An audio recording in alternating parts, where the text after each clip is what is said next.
So, let us begin. Seminar parameters. Now, I'm going to begin by stating what we will and won't cover, either explicitly or implicitly, and defining what I mean by autism and what I refer to the church. The fact is that this is actually a very large topic, but I'm here today to arm you with both information and a practical way to apply it. And it's important that I keep this seminar within a decent time frame. I tend to waffle, so I'm trying to stop that, because otherwise your brains will also become useless, as mine will as well. And I start to waffle more as mine becomes more and more useless. So that's the plan. Why are we here? In general, life isn't easy for individuals and families, but autism makes it that much harder. These people are seeking support and help, but the places they are turning to generally only make things worse. The values they espouse cause divisions and undermine the family, and they rarely offer long-term solutions and hope. So the autistic's biggest struggle is finding support that understands their predicament and is what we call autism-friendly. Since autism is still a fairly recent entry in the Disability Hall of Fame, their options are unfortunately limited and heavily influenced by woke ideology and activists who will endorse anything but what the Bible has to say. So the reason why we created ND Family Hub, apart from the fact that God told us to, is to help connect neurodiverse individuals and families with the supports that they need to thrive. As Christians, we know that the answer lies with God, and we want churches to reclaim their position in their communities as the first place for people to turn to for help. But to do this, churches need to become a viable alternative. They need to become known as autistic-friendly. So in this seminar, we're going to discuss how the churches we attend can encourage autistics to walk through their doors and discover true hope and support. And I actually want to thank you for setting aside whatever else you could have been doing right now and for recognizing the importance of this topic. This actually means a lot. Like, there aren't heaps of us here, but you know what? It doesn't matter. I actually don't care. The fact that you're here, that makes a difference. All right? Intended outcomes. Understanding the church's role in the wider community, how autism impacts families and individuals and the barriers that autism creates, how autistics experience church, what an autistic-friendly church looks like, and there's a focus on the Sunday service with practical applications. Now, please keep in mind that every autistic has a different combination and intensity of autism characteristics, which influences their experiences of and responses to different situations and environments. It's one of the reasons why autism is so fun. Because of this need to keep things general, I'll be referring to the typical/average church and the typical/average autistic. Okay. So with that in mind, this seminar will not cover all possible experiences and scenarios. It's just too many combinations. It won't focus on ministries apart from the Sunday service, and it won't cover specific solutions and advice for the church, ministry leaders, families, and individuals, but it will have general stuff. Some of this information, however, that it won't be covering, will be covered in other seminars that I'll be running in future. So, Eva was sitting at the desk out there. Chat to her afterwards about how you can stay in contact with ND Family Hub, our little business, and not miss it. Continuing. So let's define what autism means. I'm just going to do a very quick summary because I did cover this in my previous seminar, and you can actually find the recording of this on our website, and we now have a YouTube channel. We are like fully up with it. Yay. It was a lot of effort getting that channel. Anyway, however, a quick summary is there are 7 characteristics, each experienced to a greater or lesser degree. As I said, 3 are social communication behaviours. Let's see if I can find the little pointer. Whoa, look at that. Social communication behaviours. How an autistic will converse, relate, and interpret language in a social context. A few examples include not knowing when to be quiet, and to not being able to speak at all, bit of a big difference there. Being inappropriate or offensive, generally unwittingly, not knowing how to connect with others and feeling isolated. Now, this all sounds rather negative, and I realise in my previous seminar I did sound rather negative, like all doom and gloom about autism. And certainly in a group setting, autism can be rather trying for other people and difficult for the individual.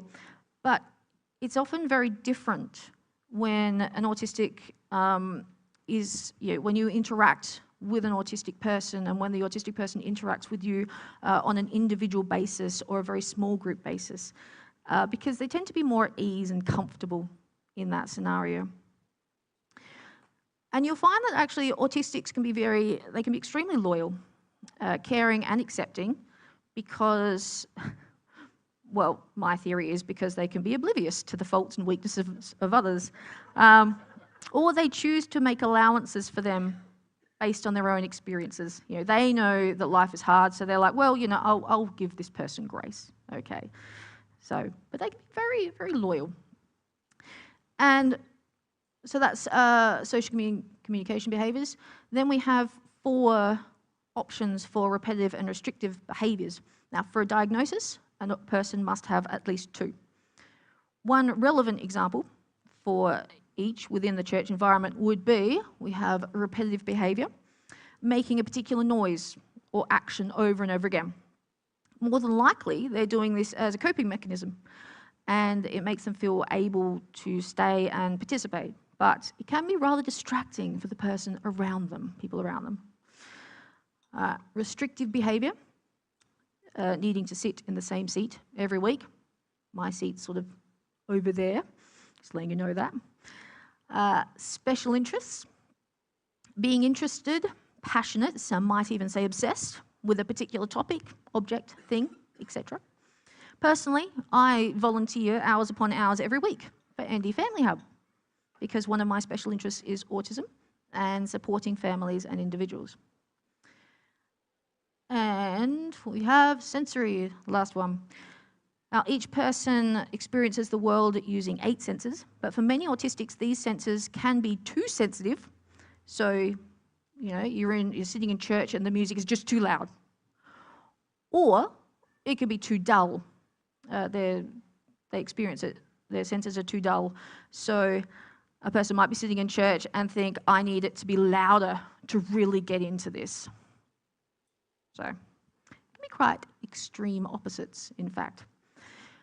And let's define what church means when I talk about the church.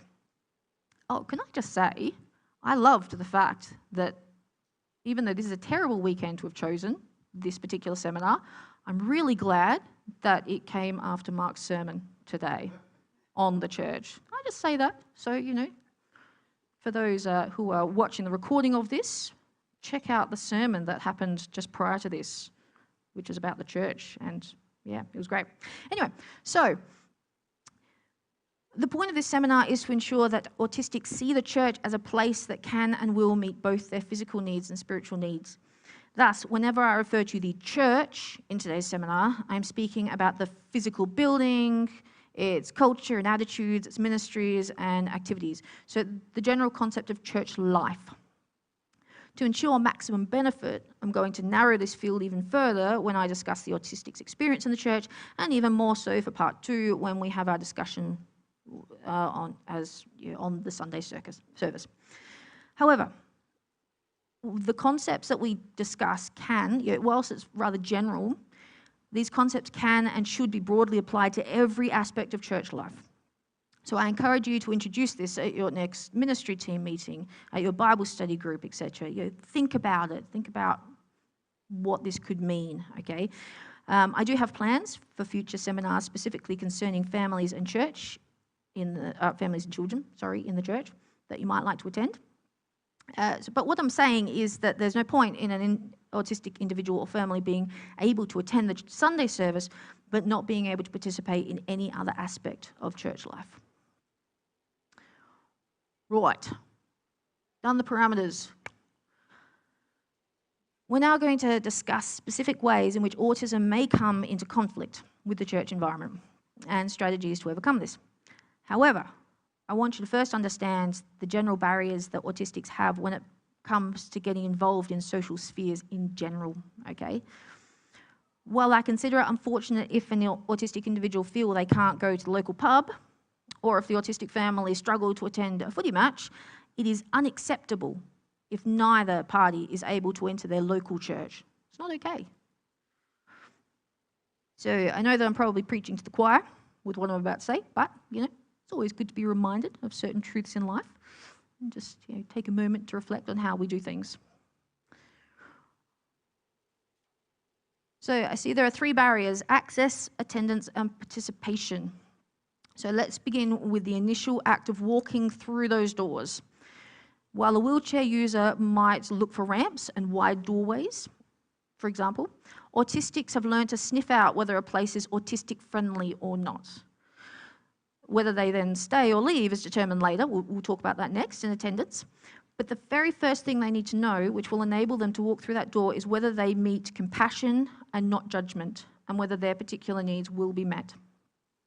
As I said previously, there aren't too many spaces out there that are autistic-friendly, and those that do exist are predominantly secular and offer only harm and despair.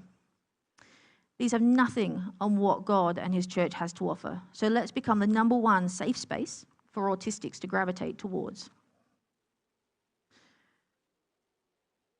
Now, assuming that the autistic person, the autistic family, have overcome the initial barrier of whether they'll be welcomed and have stepped through that door, the next question is, will they stay and call it home?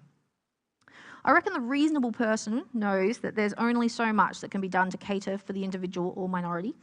So they're willing to put up with or overlook a fair bit of discomfort if the majority of their needs are met. However, autism can produce some pretty extreme responses to certain environments. And so one negative thing can override a plethora of positives. For example, if a person can't cope with crowds, then there's no hope of them sitting in a room full of people. If an alternative option or accommodation isn't made, then they simply can't stay. Simple as that. And we want everyone to be able to find a home in their local church, autistics included. But don't be fooled into believing that being a Christian makes it easier to settle into a church, because autism is often accompanied by mental health concerns, and the church isn't exactly well known for its gentle handling of these issues. When a person is told that their anxiety shows a lack of faith and depression means they're simply not praying hard enough, then how can they be blamed for seeking love and support elsewhere? So we need to think about, how can we encourage attendance? How can we help them overcome this barrier of attendance? Third barrier, participation. So autism can create barriers when it comes to participating and engaging in church life. This includes serving in ministry, attending a Bible study, getting involved in one of the many social groups that churches offer. It's hard to get involved when you struggle to connect with people and feel like you can't ask the simple question of, can I join in? Or perhaps you know what gifts God has given you, but also know that something will have to change in order for you to use them, and you're not sure whether those changes will be made, so you don't ask, you don't put yourself out there. In other words, there's a point when a person seeks to transition from simply attending a church to making it their spiritual home. But autism can prevent this from happening. And they then begin to question whether they truly belong in this space and consider moving on. Is this acceptable? No. But this is why we're here today, all right, to make sure that the church that you attend, I think we all go to this church, so there you go, or who are here anyway, to make sure that our church cuts through these underlying barriers and gives autistics living in our community a place to turn when they are struggling. Oh, too far. All right. Let's move on to the autistic experience of church. So we're sort of narrowing the field again. All right. I'm going to give you an idea of what it might look like for an autistic person to attend church, remembering that each autistic is unique in the presentation and severity of their characteristics. Now, this information that I'm going to give you was actually gathered from autistic adults and parents of autistic children. All of them are Christians and churchgoers, all right, so it's not just me. However, some of them are my own personal experiences. I have attended a church all my life and have had the opportunity to look at different ones, so I know what I like and what I don't like. And the fact that I've been coming here for 18 years means that whilst this church isn't perfect, it actually ticks a lot of boxes. So good job, you know, well done. All right, now when considering the typical church, I settled upon 3 elements which are guaranteed to influence an autistics experience. These are social expectations, behavioural expectations, and the physical environment. And I helpfully, because I'm a helpful person, highlighted the corresponding characteristics that they might trigger. Now, while it might look, you can see that this one has pretty much all red. I could probably have done the sensory as well, but I decided to make it a little bit nicer. Whilst it might look like social expectations would be the biggest challenge for an autistic, it really depends on the individual. For example, a person might be able to make polite conversation for the 2-minute meet and mingle that we have and have the self-control to suppress their adverse response to sitting in a different seat than normal. I'm kind of talking about myself here. But, as I said before, if there's just one thing that's too unbearable, all those things don't matter. So if the lights are too bright or the sound is too loud, then that's it. They have to leave. They have to get out of here. So let's quickly explore each element in turn, beginning with social expectations, because this provides the basis for the other 2. So I've said what the typical church is. The typical church is communal, and people are encouraged to get involved in church life so they can feel connected and part of the community. Thus, there is a group for this and there's a group for that. The church is diverse. There we are. It's comprised of people of different ages, from different cultures, with different backgrounds and experiences. And because of these things, the church relies upon people understanding social rules, most of which are unspoken, would you believe, and following along with those rules. Conformity to a degree is necessary to reduce chaos. All right. Now, I don't know if you've realised, but a large component of autism is the struggle to relate to others in what is considered a normal or typical way. Remember, 3 of the 7 characteristics are social and communication. Yay! So, autistics are often missing the social skills required for successful interactions and so struggle to connect with others. In a situation that relies on social cohesion, you can see why this can be problematic. Element 2, behavioural expectations in a church. As a rule, the church is usually well organised. There is a church calendar, ministry programs, expectations, procedures, all that. Behaviour tends to be organised as well. There are expectations on where you sit, when you stand, what you do, what you don't do. This is necessary and entirely reasonable because, given the communal and diverse nature of the church, there would be utter chaos otherwise.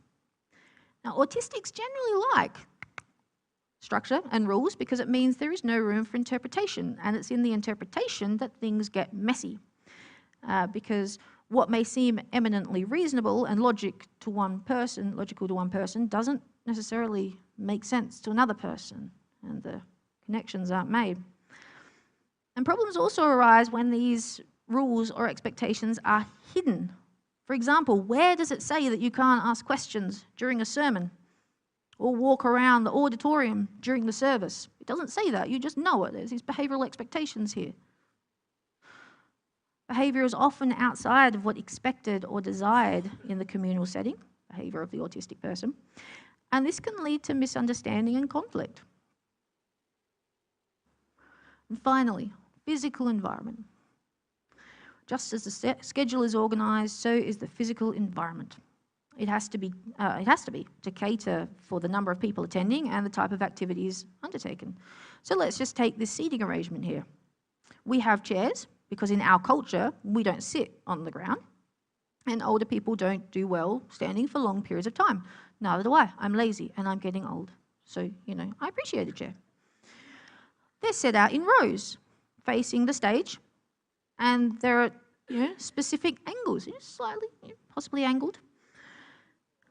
They have certain distances in between, for optimum functionality. There are these aisles. And they're also located inside of a building. All right, so everything is done for a reason, because if not, there would be chaos, again, and people would be unable to participate in church, or wouldn't be good anyway. However, what you may think of as sensible and reasonable physical choices can be a sensory nightmare for the autistic person, because the way their senses experience this world can seriously conflict with their environment. Making this even more difficult is the fact that different autistics have different sensory needs, and they can often change depending on the situation or over time. They keep you on your toes. Keeps them on the toes as well. It's actually really irritating. But don't just take my word for it. Let's hear from autistics about their experiences of church. So one person says, I think the most helpful information I've heard about ASD and ADHD was that they struggle to filter noise. So the street noise / room noise / person talking to them are all a similar volume, or their brain seems to have them all as the same importance, so they struggle to focus. And it can be so overwhelming if there is a demand put on them if they are struggling with the chaos in their brain. So says a parent of an autistic child, a friend of mine. Actually, they're all friends of mine, to be honest. Be prepared for old farts to be thinking that their kids manage to sit still in church, so why can't yours? Says a mother of 4 children, 2 with autism.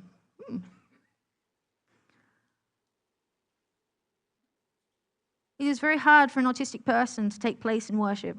I would have to say that getting rid of dark sanctuaries would help. For us, walking from light into dark is like hitting a brick wall. Bright lights, such as spotlights, are problematic, as are many flashing lights. If you are going to use them, provide us with an eye mask. If the music is too loud for you to hear the person next to you singing, then you need to turn it down, or better yet, get rid of amplification and go back to acoustic.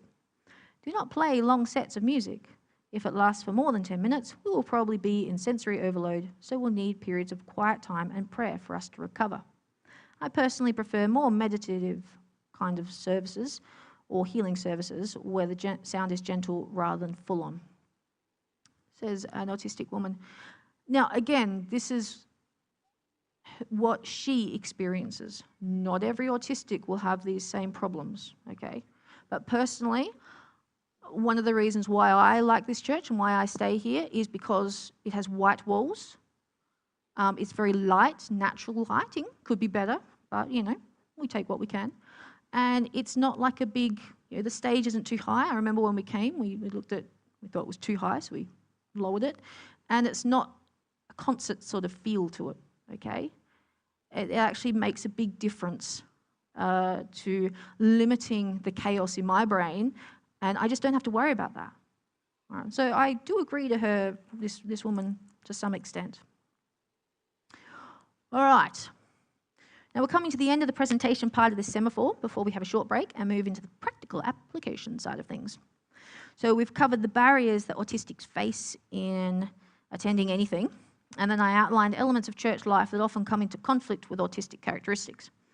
Now, I completely understand that you might think that drawing autistic individuals and families into the church it sometimes seems like a hopeless sentiment, and they're just going to have to fend for themselves out in the world. But that is why we're here, just a reminder, all right? It's necessary to first understand the problem in order to identify the solution. And we're now at that point. Congratulations. And I also want to remind you that it's not a hopeless cause because, as I said, I'm autistic and have successfully attended church my entire life, all right? As do many others. And those with autistic kids are, by and large, working hard to ensure their own kids remain within the church. A little bit can go a long way, and this means that you probably won't need to make radical changes. We won't need to make radical changes in this church. And much of what our church is doing is already good, already doing is good. And the fact that there are autistics in this church and that there are autistics in other people's churches That's testimony to that, okay? And there are quite a number of autistics in this particular church. But to make sure that the church is the number one support option for autistics out there in the community, let's just go through 3 features that make a place/group/organisation autistic friendly, because that's what they're looking for, we're looking for. So the autistic friendly place understands barriers. As we've already spoken about, autism can prevent people from attending church with barriers of access, attendance and participation. Churches can prevent autistics from attending with barriers of social expectations, behavioural expectations and the physical environment. One mother of 3 autistic children said, "I know people that avoid church due to people perceiving their kids' behaviour like they were naughty, which puts pressure on the family. They just don't come." The autistic-friendly church accommodates differences. Once we've understood the barriers, then we must try to overcome or at least minimise them. Now, because the church is a communal entity, this might not be possible or realistic, especially if the autistic themselves is unwilling to meet the church halfway. You'll never be able to please everyone, but we can still try, you know. So with this in mind, do what you can where you can. Not all churches can do all things, and it's mostly about the attitude of the people. So one autistic man said, "I think it should be more about expectations people have on neurodivergent people." Sorry, I was just trying to get my head around the way that he says this. I just copied and pasted, but anyway. Not really about imposing rules on NT people, so neurotypical people, my brain's fried. Basically, I don't wish to have people conform to me as much as them not having an expectation that I will do everything the same as them. So change your expectations, that's all. Like I said, most autistics are happy putting up with things as long as they know that people love them and are willing to meet them halfway. A mother of an autistic son says, "Our church campuses welcome people of all ages and abilities, but we also run a special needs service. This is not to segregate them, but it has turned out to be such a lovely community. A lot of the parents say they feel really accepted and don't feel like they have to leave the service with their loud, neurodiverse child." And the autistic-friendly church seeks unity. It actually was really, good, the fact that this person told me this. And it just says everything you need to know, really, to be honest. So he said, as an autistic man with 4 children, 2 with autism, "I'm an alcoholic, 8 years sober. Why AA groups work is that they focus on similarities, not differences. We're all different, so that's easy to find. It's focusing on the similarities that unites. This way, anyone can walk in and know that they're accepted and they'll find support. This is what the church needs to do but isn't. We need to stop looking at the differences between us and start looking at what we have in common."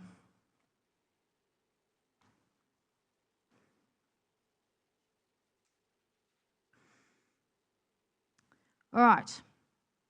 Now, wow, that was pretty good timing, actually. We come to the practical side of today's seminar. And while I ask you to keep we're going to have a discussion. We're going to go into little discussion groups. And this is really exciting for me, all right, because I like hearing what people have to say, okay? And this is really beneficial for us and our business and that. So, wait, hang on. Now, I'm about to give a framework on how we're going to do this discussion, okay? But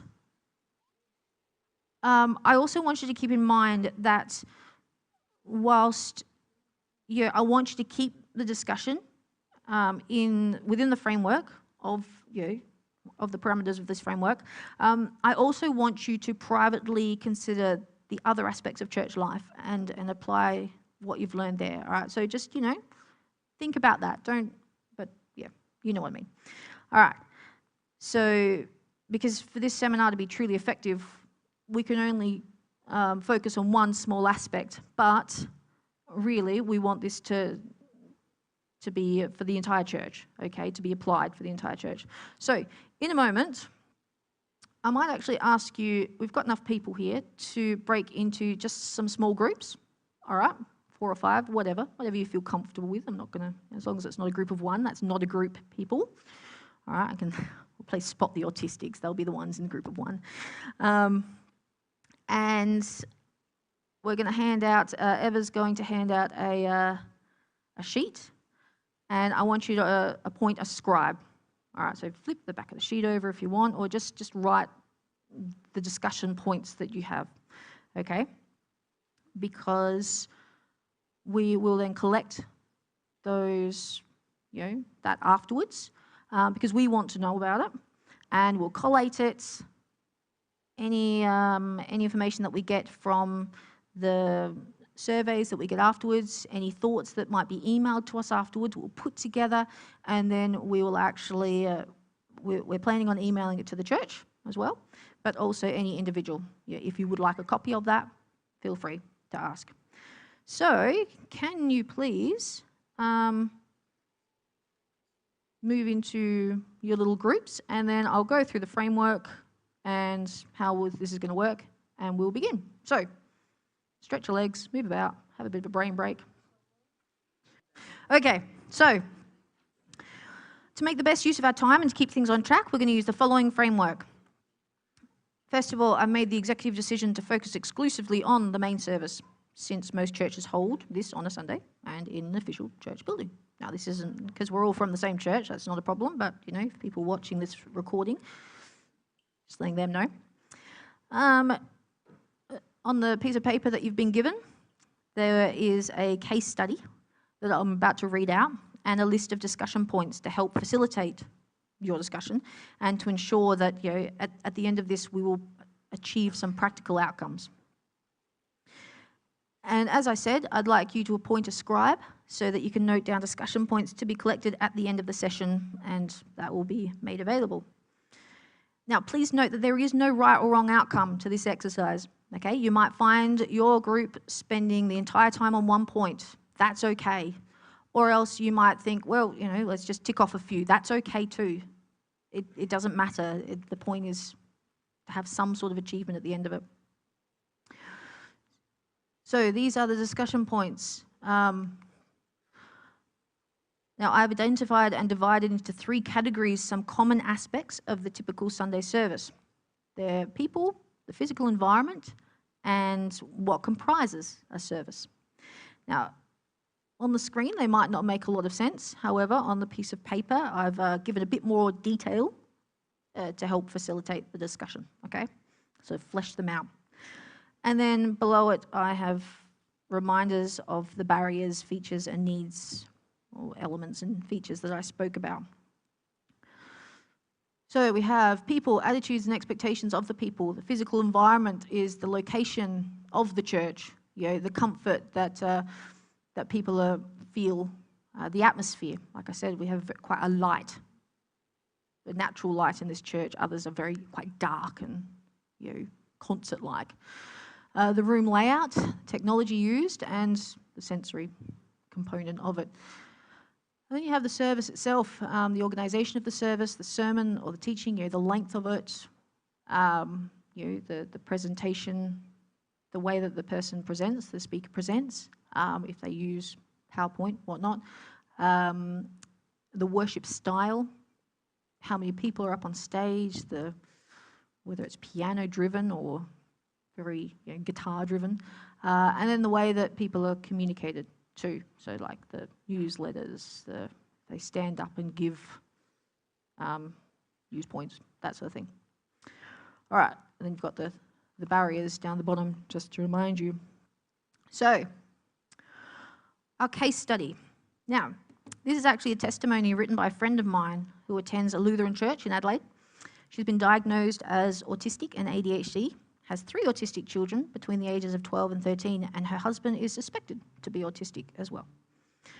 Now, we're going to use this testimony as a case study, and like I said, it's included on the sheet, simply because it actually points out really well It gives the challenges that they faced as a family and that they continue to face, and the solutions that they have come up with and that. So whilst it's just to help you think about our church and what challenges people might face in our church and solutions and that.